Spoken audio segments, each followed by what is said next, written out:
After a couple of smartphones in the affordable segment, Panasonic is entering into the premium mid-range arena with its latest offering. Hi, this is Vitan Sastogi and today we are reviewing the Panasonic P81. In terms of the design, Panasonic is following the footsteps of Korean giant Samsung. Yes, you won't notice from the front since there's nothing different here. But flip the device over and you will see a back cover that features faux leather just like the Galaxy Note 3 and several others after that. With a 5.5-inch screen, there is no denying that the Panasonic P81 is big, but still the company has tried to make it lightweight and handling is pretty good. Although those with small hands may find it difficult to use with one hand. The button and port placement is fairly standard with capacitive keys at the bottom, earpiece, camera and various sensors at the top.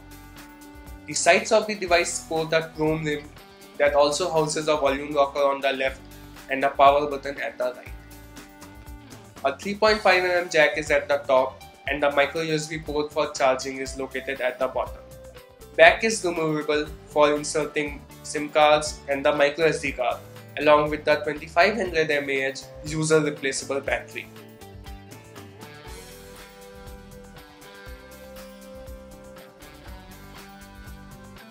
The smartphone runs Android 4.2.2 Jelly Bean with a custom overlay that the company is referring as Play Mode.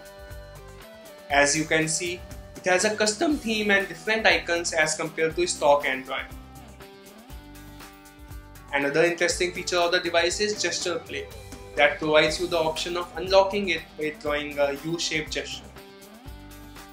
You can also add more gestures for opening any app or game, although there is a considerable lag in the execution of the same.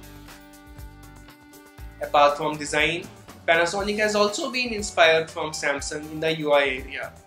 The multiplay feature offers a sidebar that opens two apps like Messages and Browser in the same screen.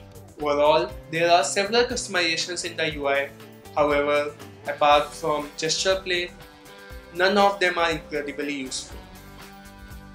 The device has a 13 megapixel camera with a custom interface for that, but when it comes to image quality, we weren't really impressed. The images lacked sharpness and turned out noisy when zoomed in. For making video calls or taking selfies, you also get a 2 megapixel camera at the front.